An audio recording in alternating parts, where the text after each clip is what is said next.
Hello there, I am Lucy Gantry Smith.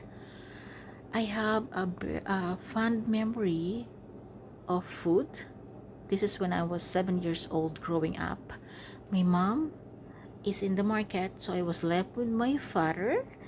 And so my father called me, "Your lunch is ready at the table." Guess how it looked.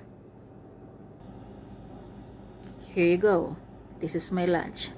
So I asked my father what goes with it. And then he said, "Why don't you try it?" Guess what is it? So today I created what makes it so delicious, because my bite followed by more until I finish it. It is the pork fat.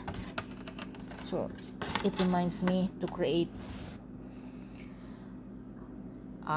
pork chop, big pork chop, and then the fat is you is what my father put on my plate, because on the time we already eaten the pork.